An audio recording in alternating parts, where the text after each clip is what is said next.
نحمده ونستعينه ونستغفره ونعوذ بالله من شرور أنفسنا ومن سيئات أعمالنا من يهده الله فلا مضل له ومن يضلل فلا هادي له وأشهد أن لا إله إلا الله وحده لا شريك له وأشهد أن محمدا عبده ورسوله أما بعد فإن خير الحديث كتاب الله وخير الهدى هدي محمد صلى الله عليه وسلم وشر الأمور محدثاتها وكل محدثة بدعة وكل بدعة ضلالة وكل ضلالة في النار.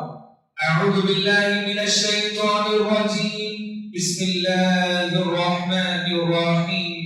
يا أيها الذين آمنوا اتقوا الله حق تقاته ولا تموتن إلا وأنتم مسلمون. يا أيها الناس اتقوا ربكم الذي خلقكم من نفس واحدة وخلق منها زوجها وبث منهما رجالا كثيرا ونساء واتقوا الله الذي تساءلون به والأرحام إن الله كان عليكم رقيبا. يا أيها الذين آمنوا اتقوا الله وقولوا قولا سديدا يصلح لكم أعمالكم ويغفر لكم ذنوبكم ومن يطع الله ورسوله فقد فاز فوزا عظيما. وقال الله عز وجل ولو شئنا لبعثنا في كل قرية نذيرا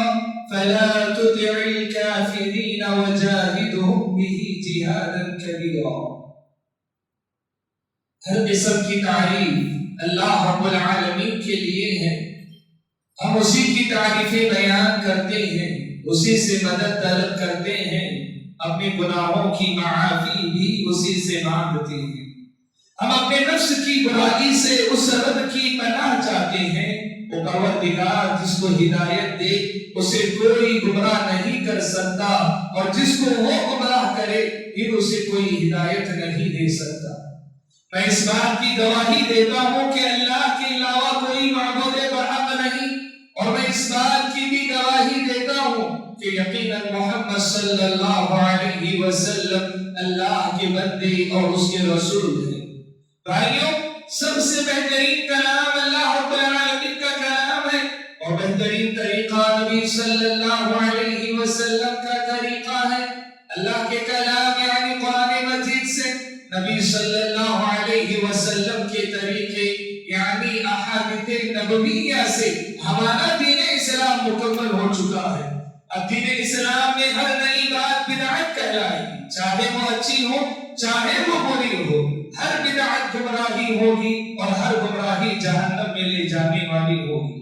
اللہ رب العالمین نے فرمایا اے اہل ایمان اللہ رب العالمین سے ڈرو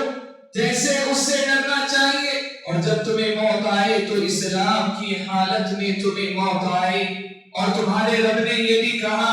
اے لوگوں اپنے رب سے ڈرو, اس رب سے جس نے تمہیں ایک مرد سے پیدا کیا, پہلے اس کے لیے اس کی بیوی کو بنایا اور پھر ان دونوں سے بہت سے مرد عورتیں بنائی.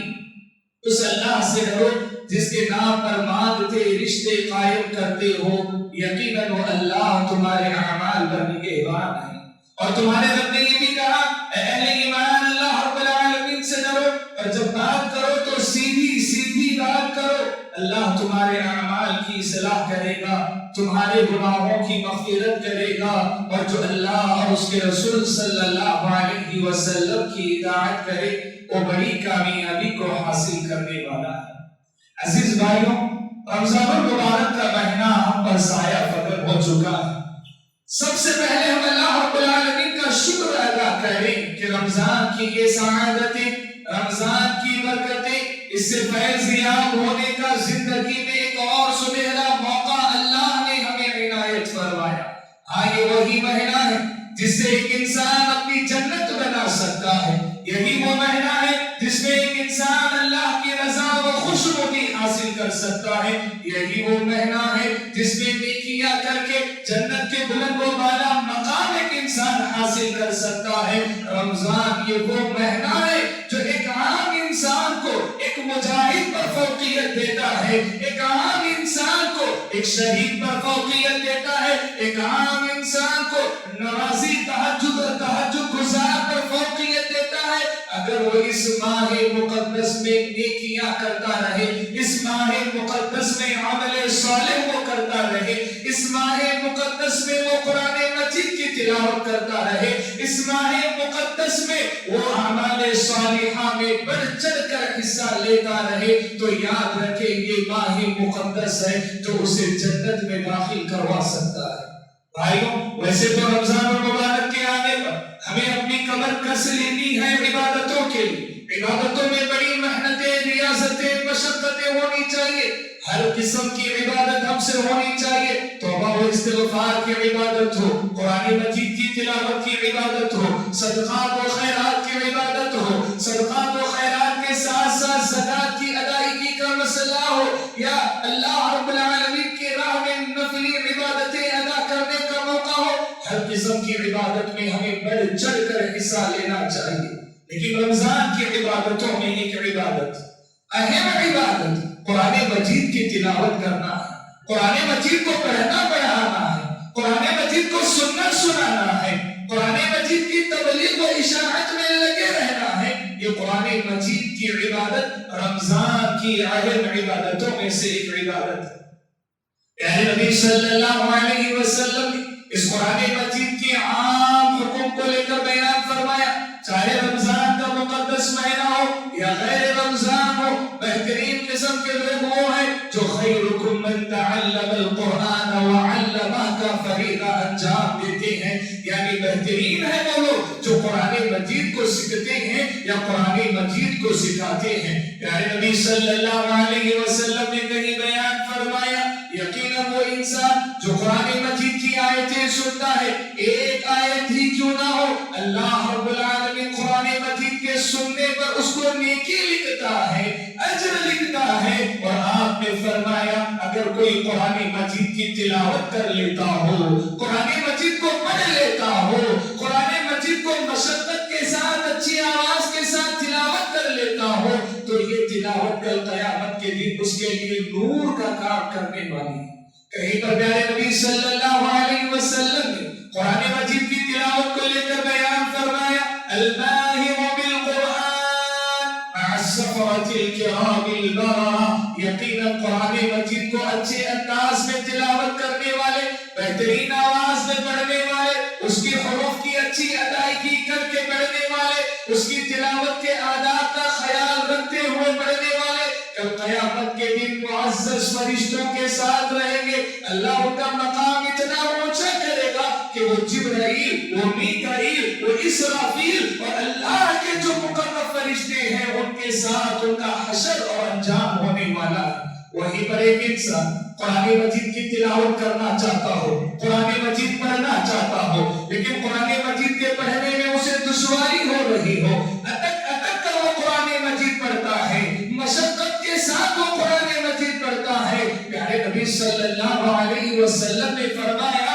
دو نیکیاں اسے ملنے والی ہے، پہلی نیکی وہ قرآن مجید کا تلاوت کر رہا ہے، اور دوسری نیکی قرآن مجید کے پڑھنے میں جو دشواریاں اسے ہو رہی ہے اس کا بھی اجر اسے لکھا جانا والا ہے۔ قرآن مجید کی تلاوت اور بہترین انداز میں تلاوت، پیاری آواز میں تلاوت، قرآن مجید کی اٹک اٹک کر ہونے والی تلاوت، یہ تمام تلاوتیں اللہ کو اتنی پسند ہے جس کی دو تین مثالیں میں آپ لوگوں کے سامنے رکھوں کہ زمین پر کچھ فرشتے اترتے ہیں جو اس بات کو تلاش کر رہے ہیں کہ قرآن مجید کی تلاوت کہاں ہو رہی ہے، قرآن مجید کہاں پڑھا جا رہا ہے، کون سا انسان قرآن مجید پڑھ رہا ہے۔ آپ قرآن کھولتے ہیں، بیٹھ جاتے ہیں، قرآن مجید کی آپ تلاوت شروع کرتے ہیں، ایک فرشتہ جو آپ کو دیکھ لیتا ہے وہ دوسرے فرشتوں کو آواز دے کر بلاتا ہے، ہلموا حاجتکم، ادھر آؤ ادھر آؤ، جس چیز کی تم تلاش کر رہے ہو وہ یہاں تمہیں مل رہی ہے، یہاں دیکھو کوئی قرآن مجید کی تلاوت کر رہا ہے۔ فرشتے اس کے اطراف میں بیٹھ جاتے ہیں، قرآن مجید کی تلاوت سننے لگتے ہیں۔ ہوتے ہیں کہ اس کے منہ کے بالکل قریب آ کر اس سے قرآن مجید کی تلاوت سننے لگ جاتی ہے۔ کیا فرمایا پیارے نبی صلی اللہ علیہ وسلم نے فرمایا مجتمع قوم یتلون کتاب اللہ، کہ اگر کوئی قوم جمع ہوتی ہے قرآن مجید کی تلاوت کرتی ہے، قرآن مجید کے سبق اسباق پڑھا رہی ہوتی ہے، اللہ کے فرشتے ان پر نازل ہوتے ہیں، حفتهم الملائکہ اپنے پروں سے انہیں ڈھانپ لیتے ہیں، وذکرهم اللہ فی من عنده، اور اللہ تعالیٰ اپنے مقدس محفل میں ان لوگوں کا ذکر کرتا ہے، دیکھو میرا فلاں بندہ ہے وہ قرآن مجید کی تلاوت کر رہا ہے، میرا فلاں بندہ ہے وہ قرآن مجید پڑھ رہا ہے۔ اللہ کی زبانی اپنا نام، یہ کتنا مقدس نام، اللہ اکبر۔ اتنا ہی نہیں، اللہ کی رحمتیں بھی ان لوگوں پر نازل ہوتی ہے جو قرآن مجید کی تلاوت کرنے لگ جاتے ہیں۔ پیارے نبی صلی اللہ علیہ وسلم ایک مرتبہ راستے سے گزر رہے ہیں اور آپ نے ایک گھر سے آواز سنی، قرآن مجید کی بہترین آواز آ رہی تھی، بڑی پیاری تلاوت ہو رہی تھی۔ پیارے نبی صلی اللہ علیہ وسلم کے قدم وہیں پر رک گئے، آپ قرآن مجید سننے لگے، آپ قرآن مجید کی تلاوت کو روڈ پر کھڑے ہو کر سننے لگے، بہت دیر تک سنتے رہے، یہاں تک کہ قرآن مجید کی تلاوت ختم ہوئی تو آپ اپنے مقام پر چلے گئے۔ دوسرے روز کی بات ہے، وہ صاحب قرآن جو کل تلاوت کر رہے تھے آج دربار نبوی میں موجود تھے، ابو موسیٰ اشعری رضی اللہ تعالی عنہ۔ پیارے نبی صلی اللہ علیہ وسلم نے انہیں دیکھا، کہنے لگے ابو موسیٰ کیا قرآن مجید پڑھتے ہو، کیا قرآن مجید کی تلاوت کرتے ہو؟ کل تمہارے گھر کے باہر سے گزر رہا تھا، تم قرآن مجید پڑھ رہے تھے، میرے پیر رک گئے، تم قرآن مجید کی تلاوت کر رہے تھے، میں باہر رک گیا، میرے قدم جم گئے اور میں تم سے قرآن مجید کی تلاوت سننے لگ گیا تھا۔ ابو موسیٰ اشعری کہتے ہیں اے نبی صلی اللہ علیہ وسلم، آپ پر قرآن نازل ہوا اور آپ مجھ سے قرآن مجید سن رہے تھے، مجھے معلوم ہوتا آپ سن رہے ہو، میں اور بھی اچھے انداز میں اس کی تلاوت کرنے لگ جاتا۔ پیارے نبی صلی اللہ علیہ وسلم نے کہا ابو موسیٰ ایسے لگتا ہے اللہ نے داؤد علیہ السلام کے سروں میں سے ایک سر تم کو عطا کیا ہے، قرآن مجید کی تلاوت۔ قرآن مجید کی تلاوت حسین بن حضیر رضی اللہ تعالی عنہ اپنے گھر میں قرآن مجید کی تلاوت کر رہے ہیں، نماز پڑھ رہے ہیں، تہجد کی نماز اور دوران نماز بآواز بلند قرآن مجید کی تلاوت کر رہے ہیں۔ ان کا بچہ بھی سویا ہوا ہے اور بازو میں ان کا گھوڑا بھی باندھا ہوا ہے۔ حسین بن حضیر تلاوت کرتے ہیں، یہ گھوڑا جو باندھا ہوا ہے اچانک بھٹکنے لگ جاتا ہے، بھٹکنے لگ جاتا ہے۔ حسین بن حضیر ڈر جاتے ہیں کہیں ایسا نہ ہو کہ یہ گھوڑا اپنے پیروں تلے میرے بچے کو روک ڈالے، اپنی تلاوت کو روک دیتے ہیں، گھوڑے کا ہنہنانا بند ہو جاتا ہے، گھوڑے کی اچھل کود بند ہو جاتی ہے، پھر قرآن مجید کی تلاوت شروع کرتے ہیں، گھوڑے کا ہنہنانا، اچھل کود کرنا پھر سے شروع ہوتا ہے، اپنے قرآن مجید کی تلاوت کو روک دیتے ہیں، پھر سے گھوڑے کا ہنہنانا بند ہو گیا، آپ نے قرآن مجید کی تلاوت شروع کی، گھوڑے کا ہنہنانا، اچھل کود کرنا پھر سے شروع ہوا، یہاں تک کہ آپ نے نماز ہی ختم کر لی، اس ڈر میں کہیں ایسا نہ ہو یہ ظالم گھوڑا اپنے پیروں تلے میرے بچے کو روک ڈالے۔ جب قرآن مجید کی تلاوت ختم کی، ایک بادل دیکھا آسمان میں اوپر چل رہا ہے، ٹمٹماتے چراغ اس میں موجود ہے۔ پیارے نبی صلی اللہ علیہ وسلم کے پاس نماز فجر کے بعد آئے، رات کا واقعہ بیان کیا، کہنے لگے اے نبی صلی اللہ علیہ وسلم میں قرآن مجید کی تلاوت کر رہا تھا، یہ گھوڑا ہنہنا رہا تھا، بدک رہا تھا۔ پیارے نبی صلی اللہ علیہ وسلم نے پوچھا اے حسین تم نے قرآن مجید کی تلاوت کو تو نہیں روکا نا؟ بولا نہیں روکا، میں پڑھتا رہا، گھوڑا بدکتا رہا، آپ پوچھتے رہے قرآن مجید کی تلاوت کو تو بند نہیں کیا؟ کہا کہ نہیں بند کیا، پھر سے قرآن مجید کی تلاوت شروع کی، پھر سے یہ بدکنا شروع کر دیا، پھر میں نے قرآن مجید کی تلاوت روک دی، نماز ختم کر لی تو دیکھا کہ ایک بادل ٹمٹماتے چراغوں کے ساتھ آسمان کی طرف بڑھ رہا ہے۔ پیارے نبی صلی اللہ علیہ وسلم نے کہا اے حسین وہ فرشتے تھے جو بادل میں بیٹھ کر تم سے قرآن مجید کی تلاوت سننے کے لیے آئے ہوئے تھے، وہ تم سے قرآن مجید کو سن رہے تھے، اگر تم اس طرح قرآن پڑھتے جاتے تلاوت کرتے جاتے صبح ہو جاتی اور تمام لوگ ان فرشتوں کو اپنی آنکھوں سے دیکھ لیتے، تمام لوگ ان فرشتوں کو اپنی آنکھوں سے دیکھ لیتے۔ یہ قرآن مجید کی تلاوت کرنے کا ثواب، قرآن مجید کی تلاوت پر کتنا ثواب۔ پیارے نبی صلی اللہ علیہ وسلم نے فرمایا لا اقول الف لام میم حرف، میں یہ نہیں کہتا کہ الف لام میم ایک حرف ہے، بل الف حرف، ایک الف ایک حرف ہے، لام ایک حرف ہے اور میم ایک حرف ہے، اور جتنا قرآن مجید کی تلاوت کرو گے ہر حرف پر 10 نیکیاں اللہ تمہیں عطا کرنے والا ہے، اور کوئی نیکی ایسی نہیں ہے جو تمہیں اتنا زیادہ اجر عطا کرتی ہے۔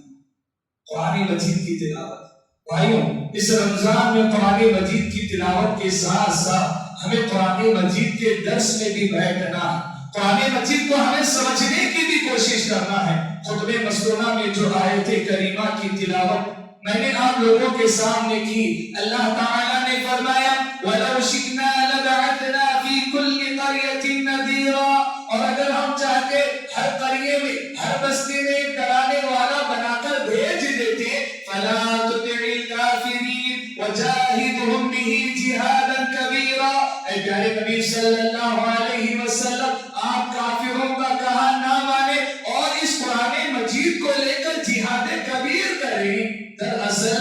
نبی صلی اللہ علیہ وسلم پر جو اعتراضات تھے ان اعتراضات میں سے ایک اعتراض یہ تھا کہ اللہ نے آپ کو کیوں نبی بنایا،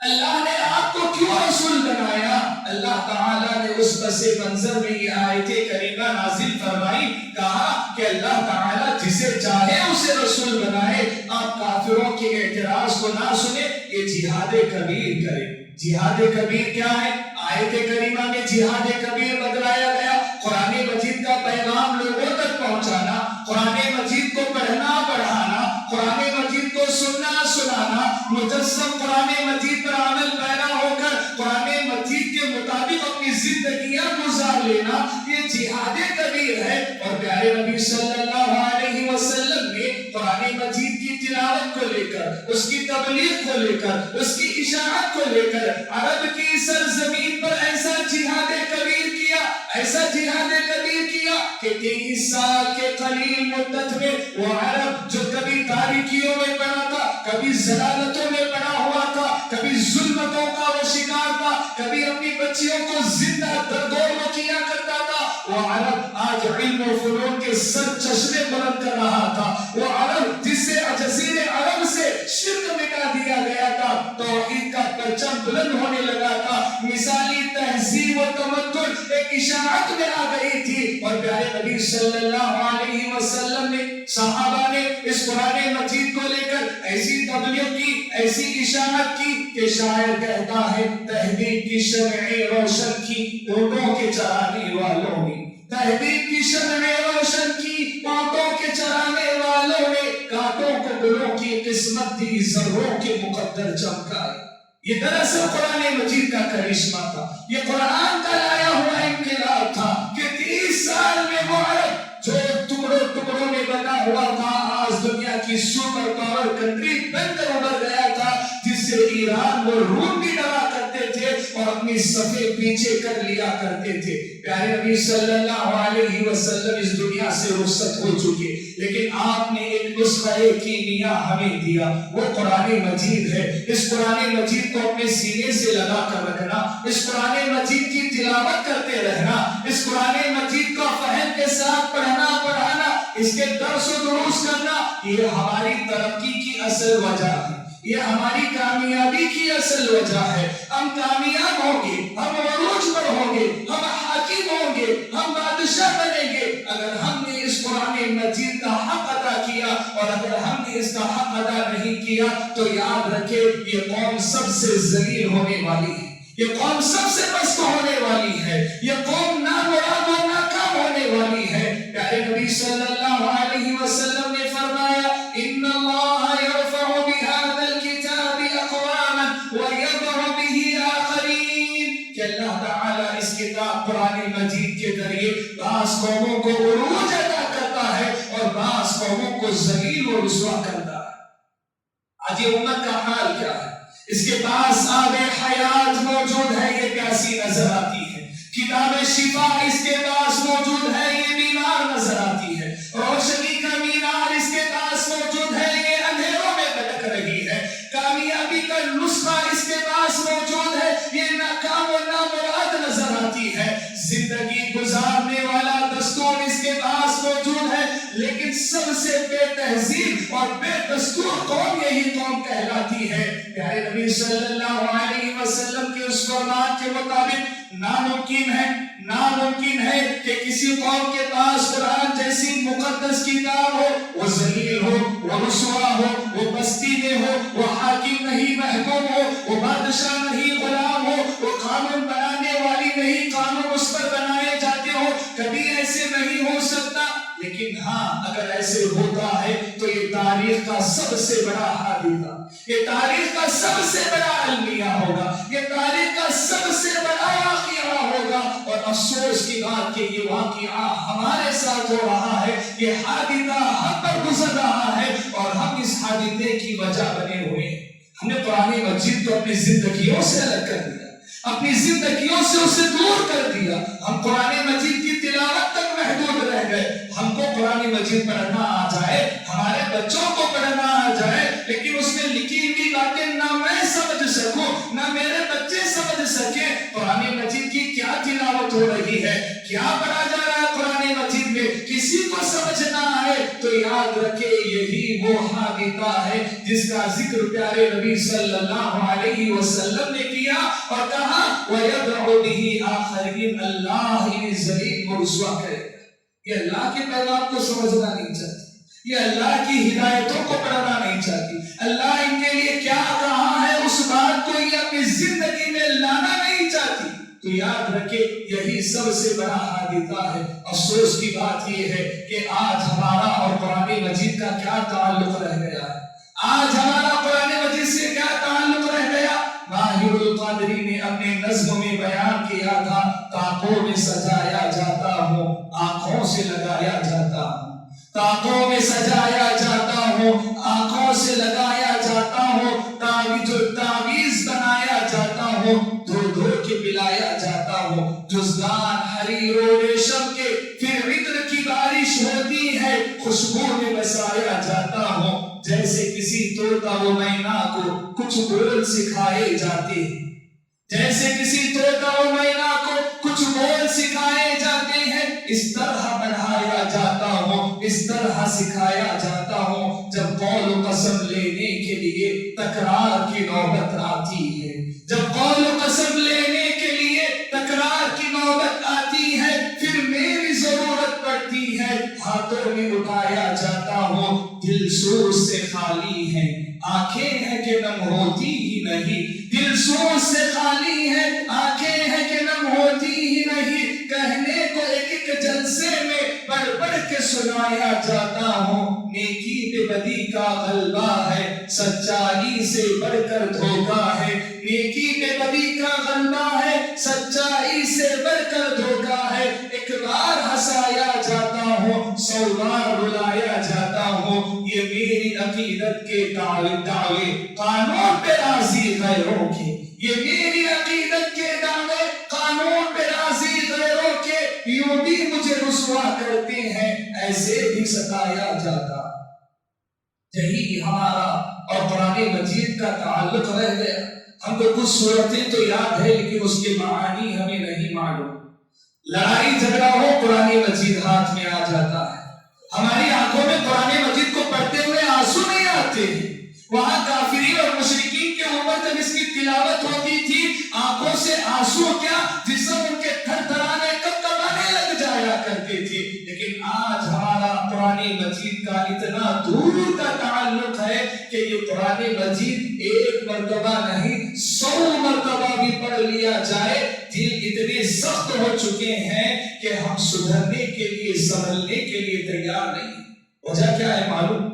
وجہ یہ ہے کہ آج ہم نے قرآن مجید کو سمجھنے کے لیے ایک ٹرانسلیٹر اپنے پاس رکھا ہوا ہے کہ فلاں کا ترجمہ پڑھو گا، فلاں کا ترجمہ میں پڑھوں گا، فلاں سے میں قرآن مجید کا انگلش نسخہ اٹھاؤں گا، اردو اٹھاؤں گا، تیلگو اٹھاؤں گا یا کسی اور زبان کا اٹھاؤں گا، قرآن مجید میں پڑھوں گا اس میں۔ یاد رکھیں یہ ترجمے کبھی آپ کے دل پر اثر انداز نہیں ہو سکتے۔ آپ قرآن مجید کو سمجھ تو سکتے ہیں لیکن اس کی تاثیر آپ کے دلوں میں نہیں آ سکتی، جذبہ نہیں آ سکتا، آنکھوں میں آنسو نہیں آ سکتے، زندگی میں سدھار نہیں آ سکتی، ہماری بگڑی کبھی بنائی میں نہیں جا سکتی۔ وجہ یہ ہے کہ ہمیں قرآن مجید کو قرآن مجید میں سمجھنے کی کوشش کرنی چاہیے۔ آج ہمارے اسکولوں کا نظام موجود ہے، کتنی زبانیں سکھائی جاتی ہے، تیلگو سکھائی جاتی ہے، ہندی سکھائی جاتی ہے، انگریزی سکھائی جاتی ہے، اور بعض اسکولوں میں ان 3 زبانوں کے ساتھ اردو زبان بھی سکھائی جا رہی ہے۔